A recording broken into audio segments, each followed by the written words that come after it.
नमस्कार, मैं हूं दीपाली नंदा। हम एक बार फिर से हाजिर हैं आपके लिए लेकर आपकी कमाई बढ़ाने वाला हमारा पर्सनल फाइनेंस का special show your money. Your money में हम आपको ना सिर्फ बचत करना बताते हैं बल्कि अपनी बचत पर आप मोटा मुनाफा कैसे कमा सकते हैं ये गुण भी सिखाते हैं। और अगर आप भी योर मनी में अपना कोई सवाल पूछना चाहते हैं तो आप हमें ईमेल कर सकते हैं। ईमेल करने के लिए हमारा आईडी है yourmoney@nw18.com। और साथ ही साथ अगर आप व्हाट्सएप के जरिए हमें अपना सवाल भेजना चाहते हैं तो हमारा व्हाट्सएप नंबर भी नोट कर लीजिए, ये है 7045220000। इसके अलावा आपको बताना चाहेंगे योर मनी फेसबुक और एक्स पर भी लाइव है। आप हमें यहाँ पर भी अपना सवाल भेजें और हमारी पूरी कोशिश रहेगी ज्यादा से ज्यादा दर्शकों के सवालों का जवाब अपने एक्सपर्ट से लेने की। और आज योर मनी में हमारे साथ मौजूद रहेंगे मनी मंत्रा के फाउंडर विरल भट्ट। विरल जी, बहुत बहुत स्वागत है आपका योर मनी में। शुक्रिया दीपाली, शो में बुलाने के लिए। Thank you sir. तो विरल जी से हम अपने व्यूवर्स के पोर्टफोलियोज पर बातचीत करेंगे, लेकिन उससे पहले हर बार की तरह जब भी हम एक नया एपिसोड लेकर आते हैं योर मनी का, तो हम एक ऐसा इंटरेस्टिंग टॉपिक लेकर आते हैं जो सीधा निवेशकों से जुड़ा होता है। और आज हम बात करेंगे म्यूचुअल फंड्स की, जो कि आज के वक्त में काफ़ी पॉपुलर इन्वेस्टमेंट बनता जा रहा है। इससे जुड़े क्या कुछ रिस्क भी होते हैं, किस तरह से आप इन रिस्क को समझ सकते हैं और इनसे बच भी सकते हैं। तो विरल जी हमारे साथ रहेंगे और ये इसलिए भी बताना जरूरी हो जाता है। विरल जी, शुरुआत करते हैं बातचीत की। अगर हम म्यूचुअल फंड्स की बात करें तो निवेशक काफी ज्यादा उत्साहित है, क्योंकि अक्सर ये माना जाता है कि ये प्रोफेशनल इन्वेस्टमेंट शुरू करने का एक सेफ साइड है। लेकिन अक्सर हम हर एक डॉक्यूमेंट पर भी देखते हैं, जब हम इन्वेस्टमेंट के लिए जाते हैं उसमें खास तौर पर लिखा होता है these investments are subject to market risk, किसके अंदर जोखिम भी मौजूद है। तो किस तरह का जोखिम इसमें मौजूद रहता है, सबसे पहले आपसे यही जानना चाहेंगे। देखिए, हम कोई भी प्रोडक्ट लेते हैं दीपाली, तब हम हमेशा ये कहते हैं कि let the buyer beware, right. तो जब यही सेम अगर मैं कहूं तो ये म्यूचुअल फंड्स में भी लागू होता है, फाइनेंशियल प्रोडक्ट्स में भी ये लागू होता है।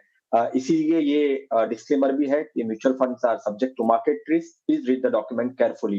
बेसिकली मेरे हिसाब से 3 टाइप्स के रिस्क समझने चाहिए लोगों को। डेफिनेटली मार्केट रिस्क होता है, mutual fund as an product में इनबिल्ट कुछ रिस्क होते हैं। रिस्क से डरना नहीं है, बट रिस्क क्या होते हैं, क्यों होते हैं और इससे कैसे बचा जा सकता है, वो हमको आज देखना है और समझना है।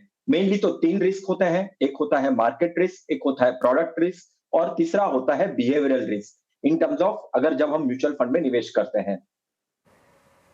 बिल्कुल। सर, आपने मतलब एक बता दिए कि इस तरह के रिस्क है जिससे सबको देखना चाहिए, लेकिन आपको लगता है कि जब हम इन रिस्क की बात करते हैं तो ये कहीं ना कहीं हमारी डिसीजन मेकिंग में भी छिपा हुआ है? एब्सोल्युटली। देखिए, जब हम एक-एक करके जो रिस्क की बात करते हैं कि अगर हम जब कहते हैं कि भाई ये मार्केट रिस्क है, तो मार्केट रिस्क क्या होता है? अगर मैं म्यूचुअल फंड के पॉइंट ऑफ व्यू से बोलूं तो इक्विटी म्यूचुअल फंड्स होते हैं। अब जब इक्विटी म्यूचुअल फंड्स की बात करते हैं तो डेफिनेटली मार्केट ऊपर भी जाता है, नीचे भी जाता है। रिटर्न्स कभी भी स्ट्रेट लाइन में नहीं होते हैं, हमेशा अप एंड डाउन होते रहते हैं। अगर आप लॉन्गर टर्म ड्यूरेशन तक रहते हैं तो डेफिनेटली आपको एक अच्छे रिटर्न्स मिल सकते हैं। But shorter duration point of view से देखते हैं, अगर मैं कोविड की एग्जांपल ले लूं तो कोविड में मार्केट कम से कम 30, 40, 50% नीचे गया था और उसकी असर इक्विटी म्यूचुअल फंड्स में बहुत ज्यादा हुई थी। पर थोड़े ही टाइम में वो रिकवर हो गया। जैसे ही मार्केट ने अच्छे रिटर्न्स दिए तो म्यूचुअल फंड से भी अच्छे रिटर्न्स दिए। सिमिलरली डेट फंड्स में भी अगर देखेंगे तो इंटरेस्ट रेट रिस्क होता है। जब इंटरेस्ट रेट्स बढ़ता है तब बॉन्ड के प्राइस गिरते हैं और डेट फंड की जो एनएवी है वो भी गिर सकती है। तो इक्विटी म्यूचुअल फंड्स में भी रिस्क होता है, डेट म्यूचुअल फंड्स में भी रिस्क होता है, बट रिस्क कब तक हो सकता है, कितने टाइम तक हो सकता है, वो समझना बहुत जरूरी है। साथ साथ में अगर हम जब प्रोडक्ट रिस्क की बात करते हैं तो प्रोडक्ट में एक क्रेडिट रिस्क होता है। यानी अगर हम डेट फंड्स की बात करें तो एक म्यूचुअल फंड में भी एक इवेंट हुआ था जहां पे कुछ डेट फंड्स वो अपने डेट फंड्स के जो सिक्योरिटीज थे वो बेच नहीं पाए थे, वहां पे क्रेडिट रिस्क हुआ था। तो ये क्रेडिट रिस्क भी हो सकता है, वो भी समझना चाहिए डेट फंड्स के पॉइंट ऑफ व्यू से। लिक्विडिटी रिस्क भी होता है, जब ये पर्टिकुलर इवेंट हुआ था तब वहां पे कुछ कंपनीज में प्रॉब्लम्स हुआ था, तो वो पर्टिकुलर सिक्योरिटीज फंड मैनेजर्स बेच नहीं पाए थे, तब लिक्विडिटी रिस्क हुआ था। स्मॉल कैप में भी ऐसा बहुत बार हुआ है कि जब हम इक्विटी फंड्स में स्मॉल कैप के फंड्स में निवेश करते हैं तब बहुत बार फंड मैनेजर्स उसको सेल नहीं कर पाते। इसीलिए कुछ महीनों पहले सेबी ने स्ट्रेस टेस्ट शुरू किया था जहां पे फंड मैनेजर को कहा गया था कि आप आपका पोर्टफोलियो कितने देर में सेल कर सकते हैं, कितने टाइम में लिक्विडेट कर सकते हैं।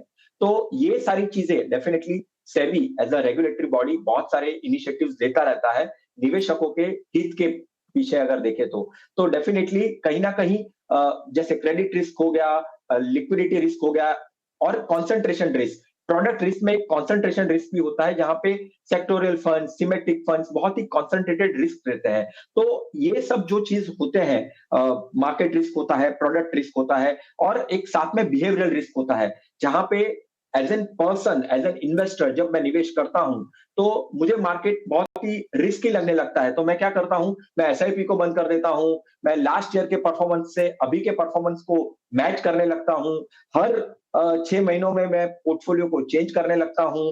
अगर मुझे लास्ट ईयर अगर अच्छा कैगर रिटर्न्स मिला है, एनुअलाइज रिटर्न मिला है, उसको ये साल अगर नहीं मिलता है तो मैं पैनिक हो जाता हूं और मेरे जो इन्वेस्टमेंट है उसको सेल कर देता हूं। तो ये सारे रिस्क डेफिनेटली बहुत ही समझना, देखना बहुत ही जरूरी है और फिर उसके ऊपर एक्शन लेना बहुत ही जरूरी है दिव्या, दीपाली। जी, बिल्कुल सर, आपने अलग-अलग तरह के रिस्क हमारे व्यूअर्स को बता दिए, लेकिन अब आप ये भी बता दीजिए कि कैसे इनसे बचा जा सकता है? डेफिनेटली देखिए, बचा जाना तो आपको पहले तो जैसे अगर हम बिहेवियरल रिस्क की बात करें तो बिहेवियरल में आपके बिहेवियर को इंटैक्ट रखना है। अगर आपके साथ कोई फाइनेंशियल एडवाइजर्स है तो फाइनेंशियल एडवाइजर्स की हेल्प लेनी है कि ये सब जो उतार चढ़ाव, अगर मैं इक्विटी रिस्क की बात करूं तो मार्केट में डेफिनेटली उतार चढ़ाव हमेशा रहता है, पर आपका बिहेवियर जो है, आपकी जो प्लानिंग है वो आपको goal planning point of view से करनी है। आपका जो टाइम टेन्योर है वो टाइम टेन्योर तक आपको स्टिक रहना है आपके म्यूचुअल फंड इन्वेस्टमेंट्स में। तो इस तरह से आप उसको एलिमिनेट कर सकते हैं। जब एसआईपी के बंद की बात आती है, जब मार्केट गिरता है तो हम एसआईपी को बंद कर देते हैं। मैं तो ये कहता हूं कि जब मार्केट नीचे होता है तब एसआईपी की अमाउंट को बढ़ाना चाहिए और परचेज करना चाहिए, क्योंकि देखिए पास्ट हिस्ट्री भी है, 40-45 इयर्स की हिस्ट्री है कि मार्केट जब गिरता है शॉर्टर टर्म में डेफिनेटली गिरता है, बट कुछ महीनों में जो कंसर्न्स होते हैं वो अगर हट जाते हैं तो मार्केट काफी अच्छी खासी रिकवरी भी देता है। तो संभल के गोल प्लानिंग के पॉइंट ऑफ व्यू से पेशेंस रखकर आपको डेफिनेटली प्लानिंग करनी होगी, तो ही आप ये सारे जो रिस्क होते हैं, प्रोडक्ट रिस्क होते हैं, बिहेवियरल रिस्क होते हैं, मार्केट रिस्क होते हैं, उससे बचा जा सकता है। बिल्कुल सर, तो कहा जा सकता है कि आपको रिस्क से डरना नहीं है, बल्कि इसको समझना है और अच्छे से अपनी इन्वेस्टमेंट को मैनेज करना है। तो काफ़ी बढ़िया तरीके से विरल जी आपने हमारे दर्शकों को बताया किस तरह की रिस्क है और किस तरह से आप उसमें अपना बचाव मुमकिन कर सकते हैं। अब हमारे साथ कॉलर जुड़ना शुरू हो गए हैं। पहले कॉलर हमारे साथ परमजीत सिंह जी मौजूद है चंडीगढ़ से। सर, बहुत बहुत स्वागत है आपका योर मनी में, पूछिए अपना सवाल। हाँ जी मैम, मैंने अपना पोर्टफोलियो शेयर किया हुआ है, उसके बारे में थोड़ा रिव्यू करना था। सर, क्या टाइम ड्यूरेशन है, कितने समय के लिए आप इन्वेस्टमेंट करना चाह रहे हैं? 5 से 10 साल आपने मेंशन किया। ओके, हाँ जी, फिलहाल ठीक है सर। तो 10 साल है। Got it. तो सर 54 साल इनकी उम्र है, अभी ये सिप कर रहे हैं, 35,000 की मंथली सिप इनकी जा रही है और इसके अलावा इनका 15,000 का एक अतिरिक्त निवेश भी है और जो इन्वेस्टमेंट का टेन्योर है ये 5 से 10 साल का रख रहे हैं। और इनके पोर्टफोलियो पर एक नज़र डाल लेते हैं तो ABSL Nifty mid cap 150 index fund में 5,000, DSP Nifty 50 equal weight index पे 5,000, ICICI प्रू बैलेंस एडवांटेज में 5,000 और साथ ही साथ UTI निफ्टी 500 वैल्यू 50 इंडेक्स में 5,000 का इन्वेस्टमेंट है। और इसके अलावा हम देखें तो ICICI Pru retirement fund 5,000, HDFC flexi cap fund में भी 5,000, इसके अलावा SBI कॉन्ट्रा फंड में भी है। तो कई सारा एलोकेशन, अलग अलग इनके डाइवर्सिफिकेशन देखने को मिल रहा है, लेकिन ये चाहते हैं कि आप एक बार रिव्यू करें और बताएं जो इनकी स्ट्रैटेजी है, जो इन्वेस्टमेंट है वो क्या बेहतर है। डेफिनेटली दीपाली, पहले तो करंट एसआईपी 35,000 है, वो कुछ प्लान भी कर रहे हैं कि थोड़ी सी इंक्रीज करके उसको 50,000 किया जाए और 5 साल और 10 साल दोनों time tenure point of view से वो अपने इन्वेस्टमेंट्स को रखना चाहते हैं। मेनली मुझे लगता है कि रिटायरमेंट को फोकस कर रहे हैं यहाँ पे। देखिए 7 फंड्स ओवरऑल अगर हम देखें तो 7 फंड्स हैं उनके पोर्टफोलियो में। एज 54 के पॉइंट ऑफ व्यू से मेरे हिसाब से टू मेनी इक्विटी फंड्स हैं। बहुत ही एग्रेसिव स्टाइल यहाँ पे उन्होंने अपने पोर्टफोलियो में रखी है। जो एक्सपोजर लिया हुआ है वहां पे भी ओवरलैप दिख रहा है। वैल्यू 50 इक्वल वेट फंड और निफ्टी मिड कैप को मैं तीनों को कंसीडर करूं तो स्ट्रक्चरल प्रॉब्लम है, थोड़ा सा पोर्टफोलियो को रिवैम्प करना पड़ेगा। मेरे हिसाब से उनको HDFC flexi cap, ICICI balance advantage और आईसीआईसीआई का रिटायरमेंट फंड, ये 3 फंड्स को रख सकते हैं। हालांकि आईसीआईसीआई बैलेंस एडवांटेज और रिटायरमेंट फंड में कोई ज्यादा ओवरलैपिंग है नहीं, तो ये 3 फंड्स रख सकते हैं। और डीएसपी निफ्टी का जो 50 इक्वल वेटेज वाला फंड है उसको रख सकते हैं। तो ये टोटल 4 फंड्स उनको रखने हैं। स्टॉप करना है कॉन्ट्रा फंड को। यहां से अगर 5-10 साल का व्यू लेकर चल रहे हैं, 5 साल भी अगर रखेंगे तो मेरे ख्याल से ये SBI Contra fund, UTI Nifty 50 का 500 और निफ्टी का मिड कैप 150 इंडेक्स, ये 3 फंड में से निकल जाना चाहिए। और जो वो 15,000 एडिशनल वो प्लान करने की सोच रहे हैं, मेरे हिसाब से वो इडलवाइज का बैलेंस एडवांटेज फंड सोच सकते हैं या आईसीआईसीआई का बैलेंस एडवांटेज फंड देख सकते हैं, राइट। और 5,000 का जो ये शॉर्ट ड्यूरेशन फंड है, डेट फंड्स भी बहुत ही इंपॉर्टेंट होते हैं जब आप shorter duration point of view से टारगेट करना चाहते हो आपके पोर्टफोलियो पॉइंट ऑफ व्यू से। और फ्यूचर वैल्यू के पॉइंट ऑफ व्यू से प्रोजेक्शंस मैं यहाँ पे करूंगा, तो आने वाले 5 साल में कम से कम 40 लाख से 42 लाख 12% अनुमान से वो हासिल कर पाएंगे। और वही अगर वो पोर्टफोलियो को 10 साल तक लेकर जाते हैं तो कम से कम 1 करोड़ 25 लाख के आसपास का पोर्टफोलियो वो जनरेट कर पाएंगे 12% अनुमान से। ऑल राइट, तो अगले 10 साल में 1 करोड़ 25 लाख के आसपास का पोर्टफोलियो आप अपना कंप्लीट कर सकते हैं, लेकिन आपको इसमें चेंजेस करने की ज़रूरत है। जिस तरह से विरल जी ने बताया, खास तौर पर जो पोर्टफोलियो का स्ट्रक्चर है इसे आप एक बार ज़रूर रिवाइज कर लें। चलिए बढ़ते हैं आगे। अब हमारे साथ अगले कॉलर जुड़ गए हैं, मंजूरुल इस्लाम असम से। सर बहुत बहुत स्वागत है आपका योर मनी में, बताएं। हाँ जी, नमस्कार। नमस्ते सर। हाँ, मेरा पोर्टफोलियो मैडम यही है और इसका मतलब सालाना में 15% इसका बढ़ा सकता हूँ, तो क्या मुझे कोई चेंज करना चाहिए क्या, ना इसी में कंटिन्यू रहूँ? मतलब सर कितना समय हो गया आपको इन्वेस्टमेंट करते हुए? मैडम समय ज़्यादा नहीं हुआ, 3-4 महीना, 5-6 महीना हुआ है सर, कुछ 6-7 महीना। बिल्कुल। ओके, तो अभी बस शुरुआत ही की है विरल जी इन्होंने, और ये मंथली सिप कर रहे हैं 9500 रुपए की। पोर्टफोलियो की वैल्यू की बात करें तो 45,000 तक पहुंची है। और एक बात इन्होंने सामने रखी कि ये सालाना स्टेप अप कर सकते हैं 15% का, और निवेश अवधि इनकी लंबी है, 15 साल के लिए निवेश करना चाहते हैं। तो जो इनका फंड सिलेक्शन है क्या वो सही है, बताएं। डेफिनेटली थोड़ा सा यहाँ पे भी दीपाली इनको स्ट्रक्चर में थोड़ा सा चेंजेस करना होगा। 9,500 की एसआईपी कर रहे हैं, 15% स्टेप अप ईयरली, बहुत ही अच्छी बात है। स्टेप अप के बारे में भी सोच रहे हैं साथ साथ में। 15 साल का टाइम होराइजन भी काफी अच्छा होता है। जब आप इक्विटी फंड्स में निवेश करते हैं तो 7 साल से 10 साल से ज्यादा का अगर आप टाइम टेन्योर लेकर चलते हैं तो काफी अच्छा खासा रिटर्न्स मिल सकता है। पर इसमें कंसिस्टेंसी और आपका जो पोर्टफोलियो है वो वेल स्ट्रक्चर्ड बहुत होना जरूरी है। मैं यहाँ पे थोड़ा सा सजेशन ये दूंगा कि जो इंफ्रा फंड, यानी एक कॉन्सेंट्रेटेड रिस्क उन्होंने लिया हुआ है सेक्टोरियल फंड में। हम थोड़ी देर पहले रिस्क की बात कर रहे थे, तो ये जो प्रोडक्ट में जो रिस्क की बात होती है वो सेक्टोरियल थीमेटिक फंड जो कॉन्सेंट्रेशन रिस्क होता है वो बहुत ज्यादा होता है, तो उसको मुझे लगता है कम करने की जरूरत है। बाकी mid cap, flexi cap, small cap definitely काफी अच्छे हैं। कौन से फंड्स को रखना है? जियो ब्लैक रॉक का जो फ्लेक्सी कैप है उसको कंटिन्यू रख सकते हैं। मोतीलाल ओसवाल का जो मिड कैप फंड है उसको रख सकते हैं, और निपॉन का स्मॉल कैप फंड है उसको कंटिन्यू रख सकते हैं। कौन से फंड में थोड़ा सा कम करना है या तो नहीं रखना है, जैसे इंफ्रा फंड कहा मैंने वो, और भारत 22 फंड को भी मैं यहाँ पे थोड़ा सा कहूंगा कि आप इग्नोर करिए, स्टॉप करिए आपके पोर्टफोलियो में से। और एक लार्ज कैप निफ्टी 50 का एक इंडेक्स फंड को अगर वो ऐड कर सके अपने पोर्टफोलियो में, ओवरऑल 90 लाख के आसपास 12% अनुमान से वो जुटा पाएंगे। स्टेप अप के पॉइंट ऑफ व्यू से भी अगर उसको कंसीडर करें तो डेफिनेटली डिसिप्लिन बहुत ही अच्छा रखना पड़ेगा, और जो सेक्टोरियल फंड का जो रिस्क है उसको कम करना पड़ेगा। बिल्कुल, तो 15 लाख का जिस तरह से इस्लाम साहब ने अपना अवधि रखी है, तो 90 लाख तक का आप इन्वेस्टमेंट हासिल कर सकते हैं, बशर्ते जिस तरह से विरल जी ने बताया कि आपको कंटिन्यू रखना पड़ेगा, डिसिप्लिन में इन्वेस्टमेंट को जारी रखना पड़ेगा। चलिए वक्त एक छोटे से ब्रेक का है, जल्द वापस लौटेंगे, आप बने रहिए योर मनी के साथ। ब्रेक के बाद आपका एक बार फिर से स्वागत है योर मनी में, जहां मिलते हैं आपके पोर्टफोलियो से जुड़े हुए सभी सवालों के जवाब। और आज हमारे साथ शो में मौजूद हैं विरल जी। एक बार फिर से शुरुआत करते हैं। हमारे साथ अब जो अगले कॉलर्स हैं वो जुड़ना शुरू हो गए हैं। हमारे साथ अब जुड़ रहे हैं सैम मुंबई से। सैम जी बहुत बहुत स्वागत है आपका योर मनी में, बताएं।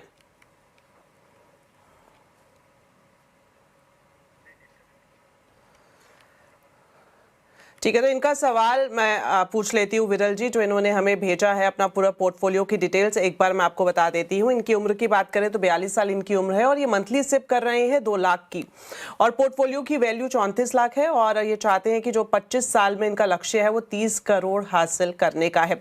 सैम के पोर्टफोलियो की भी बात करें तो इसमें अलग अलग फंड्स हम देख रहे हैं। इसके अलावा ये अतिरिक्त निवेश भी कर रहे हैं, खासतौर पर जो इन्होंने हमें जानकारी दी है उसके मुताबिक पीपीएफ में इनका 13 लाख का इन्वेस्टमेंट है, और साथ ही साथ स्टॉक्स में भी कॉर्पस के तौर पर देखें तो वो 4 लाख रुपए के पास है। तो जो इनका लक्ष्य है सर, कि ये चाहते हैं अच्छा खासा 25 साल में एक कॉर्पस या इन्वेस्टमेंट ये हासिल कर लें, तो क्या लगता है हासिल कर पाएंगे 30 करोड़ अगले 25 साल में?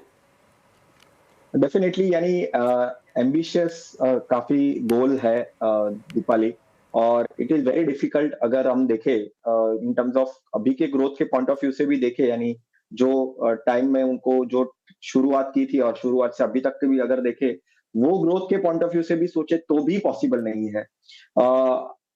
2 लाख की एसआईपी है, 25 साल तक वो करना चाहते हैं, 12% अनुमान से कम 4 करोड़ का टारगेट हासिल होगा उनका।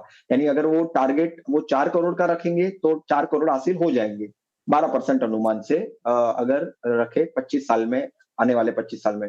पर अगर जो टाइम बाउंड उन्होंने अभी फासला उन्होंने लिया हुआ है, जो तय किया है, उसके भी ग्रोथ के पॉइंट ऑफ व्यू से सोचे तो वो कम से कम 6.5-7 करोड़ के आसपास पहुंचेंगे। यानी वो ग्रोथ को भी मैं कंपेयर करूं कि वही ग्रोथ अगर सेम उनको मिली आने वाले 25 सालों में, तो वो कम से कम 6.5-7 करोड़ के आसपास का कॉर्पस हासिल कर पाएंगे 12% अनुमान से, अगर वो देखे ओवरऑल तो डेफिनेटली 30 करोड़ तो कहीं पे भी पॉसिबल नहीं है। और दूसरा ये भी है कि पोर्टफोलियो को भी थोड़ा सा स्ट्रक्चरिंग उनको करना चाहिए। 7 फंड से ज्यादा फंड पोर्टफोलियो में नहीं रखना चाहिए। ओवर डाइवर्सिफिकेशन के प्रॉब्लम भी आ सकते हैं आने वाले 25 सालों में। तो पहले तो टारगेट हासिल नहीं कर पाएंगे, और अगर देखिए तो स्कीम्स को भी सिंप्लीफाइड करना चाहिए। 7 से 8 फंड्स ओवरऑल होने चाहिए। पारंपरिक फंड है, flexi cap Nifty 50 index fund है, मोतीलाल का मिड कैप है, बंधन का स्मॉल कैप, आईसीआईसीआई का मल्टी एसेट, इंटरनेशनल फंड में यूएस का फंड वो फ्रैंकलिन का रख सकते हैं, बैलेंस एडवांटेज फंड एक रख सकते हैं। उससे ज्यादा जो ये चाइना फंड में निवेश किया है, कॉन्ट्रा फंड में निवेश किया है, वो मुझे लगता है कि बहुत ज्यादा डुप्लीकेशन है। लार्ज कैप भी उनका एक डुप्लीकेशन हो गया है। तो ये सब चीज से बचे, कम से कम 7-8 फंड रखे और टारगेट को थोड़ा सा कम रखे। यानी डेफिनेटली अच्छा बड़ा टारगेट रखा है, बट उसके हिसाब से निवेश भी उतना होना चाहिए तो ही वो हासिल हो पाएगा। अभी के पॉइंट ऑफ व्यू से अगर देखें तो कम से कम 4 करोड़ के आसपास का टारगेट 12% अनुमान के साथ वो हासिल कर पाएंगे। विरल जी, एक मेरे मन में सवाल आया, मैं चाहूंगी कि आप दर्शकों को बताएं कि अक्सर हम देखते हैं इस तरह की स्थिति सामने आ जाती है कि हम इतना बड़ा टारगेट रख लेते हैं और जब उसको हासिल नहीं कर पाते तो अलग से डिसअपॉइंटमेंट में हम रह जाते हैं। तो कितना जरूरी है कि आप अपने इन्वेस्टमेंट के हिसाब से टारगेट को भी रियलिस्टिक अप्रोच के साथ देखें? एब्सोल्युटली दीपाली, हम हमेशा वो स्मार्ट मूव रखने की बात करते हैं। स्मार्ट मूव यानी क्या, कि आपका जो ओवरऑल प्लानिंग है वो स्पेसिफिक होना चाहिए, राइट? आपको वो मेजरेबल होना चाहिए, आपका अकाउंटेबिलिटी होना चाहिए, रियलिस्टिक होना चाहिए और टारगेट ओरिएंटेड होना चाहिए। यानी ये स्मार्ट की जो स्ट्रेटजी है वो आपके इन्वेस्टमेंट पोर्टफोलियो में होनी चाहिए। आप वैसे ही रैंडमली प्लानिंग करेंगे, अगर आपने 30 करोड़ कहे हैं तो 30 करोड़ का भी ब्रेकअप आपके पास होना चाहिए। क्यों 30 करोड़ आप हासिल करना चाहते हैं, किसके लिए कितना गोल की वैल्यू होनी चाहिए, वो रियलिस्टिक भी होने चाहिए, वो इन्फ्लेशन को जोड़ने के साथ भी होनी चाहिए। तो बहुत सारे एस्पेक्ट्स हैं, उसको ध्यान में रखने के बाद आपको टारगेट वैल्यू करनी चाहिए। और उसके बाद अगर आपने टारगेट वैल्यू कह दी, बोल दी, समझ ली, देख ली, फिर उसके ऊपर उसके तरीके का इन्वेस्टमेंट भी होना चाहिए। आप करोगे इन्वेस्टमेंट कम और आपकी टारगेट वैल्यू को रखोगे ज्यादा, तो वो रियलिस्टिकली नहीं बनता है। बहुत ही स्पेसिफिकली और माइन्यूटली एनालिसिस के साथ आपको प्लानिंग करनी चाहिए। ऑल राइट, बढ़िया सर। अब अगले कॉलर हमारे साथ जमशेदपुर से संजय कुमार जी जुड़ गए हैं। सर, स्वागत है आपका, पूछिए अपना सवाल। Good evening Deepali ma'am, good evening विरल सर। मैंने अपना पोर्टफोलियो भेजा है। मेरा सवाल यही है, उसमें मेरा एक्सिस लॉन्ग टर्म इक्विटी में मेरा एसआईपी था जिसको मैंने अभी बंद कर दिया है। उसका वैल्यू अभी 6 लाख रुपीज है। तो वो वाला पैसा मुझे मैं क्या करूं, अभी उसका फंड का अभी परफॉर्मेंस अच्छा नहीं है, तो उसको मैं क्या किसी दूसरे फंड में डालूं या उसी में रहने दूं? और सेकंड क्वेश्चन है कि मेरे लार्ज कैप और कैनरा रोबे को स्मॉल कैप, ये फंड का मेरा अच्छा नहीं लग रहा मैडम, उसका ये परफॉर्मेंस, तो उसको क्या मैं ठीक करूँ, सलाह दीजिएगा। ऑल राइट, तो विरल जी फंड सिलेक्शन बताइए इनका कैसा है, किसके साथ इनको आगे बढ़ना चाहिए, और कुछ ऐसे फंड जहां से इनको एग्जिट ले लेना चाहिए, और जिस तरह से ये बता रहे हैं कि अभी 6 लाख दूसरी जगह इन्वेस्ट करना चाहते हैं, किसी दूसरे एलोकेशन में देखना चाह रहे हैं, तो क्या सलाह आपकी तरफ से रहेगी? देखिए definitely axis long term equity ने परफॉर्मेंस पॉइंट ऑफ व्यू से सोचेंगे तो इतना परफॉर्मेंस अच्छा नहीं दिया है। हालांकि कुछ जब शुरू हुआ था और शुरू के कुछ सालों तक तो काफी अच्छा परफॉर्मेंस था। पहले तो ये देख लीजिए कि ये आपने ईएलएसएस, ये जो एक फंड था वो ईएलएसएस फंड है, यानी आप अगर टैक्स सेविंग्स के लिए पैसा बचाना चाहते हैं, आप अभी भी ओल्ड रिजीम में है, तो ये फंड आपने लिया होगा और आपने निवेश किया होगा। परफॉर्मेंस के मामले में मैं डेफिनेटली कहूंगा कि ये फंड अभी आपके पोर्टफोलियो में आप मत रखिए, और अगर आप टैक्स बेनिफिट भी नहीं लेने वाले हैं तो डेफिनेटली आपको ये फंड से एग्जिट करना चाहिए। अगर आपको टैक्स बेनिफिट लेना है तो मेरे हिसाब से आप कोई दूसरे फंड हाउस का टैक्स फंड्स देख सकते हैं। पराग परिक का एक टैक्स सेविंग फंड है, वो आप आपके पोर्टफोलियो में ऐड कर सकते हैं। या तो फिर अगर आपको टैक्स सेविंग फंड नहीं चाहिए और कोई विदाउट लॉक इन, बिना कोई टैक्स सेविंग वाला कोई आपको फंड आपको पोर्टफोलियो में ऐड करना है, तो पराग परिक का ही आप फ्लेक्सी कैप फंड आप सोच सकते हैं। और सामने आपने पूछा मिराई लार्ज कैप और कैनरा स्मॉल कैप, मुझे लगता है कि मिराई लार्ज कैप का जो फंड है उसको आप डेफिनेटली कंटिन्यू करिए। स्मॉल कैप के पॉइंट ऑफ व्यू से स्मॉल कैप को आपको ज्यादा समय देना है। आप 7 साल 10 साल का अगर आप कोई पर्टिकुलर स्मॉल कैप को देते हैं तो वो डेफिनेटली अच्छा खासा रिटर्न्स आपको दे सकता है, क्योंकि स्मॉल कैप में वैसे भी वॉलेटिलिटी वही ज्यादा होती है, बहुत ही अप एंड डाउन होते हैं। जब मार्केट डाउन होता है तो उसमें डाउनफॉल और ज्यादा आता है। पर ये भी बात सही है कि अगर मार्केट में रिटर्न्स अच्छे आते हैं, यानी इंडेक्स में रिटर्न्स अच्छे आते हैं, ओवरऑल निफ्टी सेंसेक्स में रिटर्न्स अच्छे आते हैं, और जो निफ्टी 500 अगर आप ले ले तो वो स्मॉल कैप का एक इंडेक्स रहता है, तो रिटर्न्स के मामले में भी अगर आप देखें, वेल्थ क्रिएशन के मामले में भी देखें, तो मिड कैप और स्मॉल कैप यही जो 2 कैटेगरी है वो अच्छे खासी रिटर्न्स आपको बना के दे सकती है। तो समय ज्यादा दीजिए, और अगर आपको फंड के पॉइंट ऑफ व्यू से सजेशन चाहिए तो कैनरा स्मॉल कैप को बंद मत करिए, आप उसमें कंटिन्यू रखिए। मुझे लगता है कि एक ही स्मॉल कैप आपके पोर्टफोलियो में होना चाहिए और कैनरा को आप कंटिन्यू रख सकते हैं। जी बिल्कुल, तो जो आपके पोर्टफोलियो के लिए विरल जी ने बताया, खासतौर पर ऐसे फंड जो अंडर परफॉर्म कर रहे हैं, आप धीरे धीरे उससे स्विच कर सकते हैं, और साथ ही साथ आपको लॉन्ग टर्म नजरिया रखना बेहद जरूरी है। तो विरल जी फिलहाल शो में इतना ही वक्त है, थैंक यू सो मच, आप एक बार फिर से हमारे साथ जुड़े और हमारे दर्शकों के पोर्टफोलियो पर बातचीत की, बहुत बहुत धन्यवाद। और साथ ही साथ हमारे सभी व्यूवर्स का भी बहुत बहुत धन्यवाद। आप इसी तरह से अपने सवाल भेजते रहें, और हमारी पूरी कोशिश रहेगी हमेशा की तरह कि हम ज्यादा से ज्यादा सवालों के जवाब अपने शो में शामिल करें। फिलहाल के लिए इजाजत दीजिए, नमस्कार।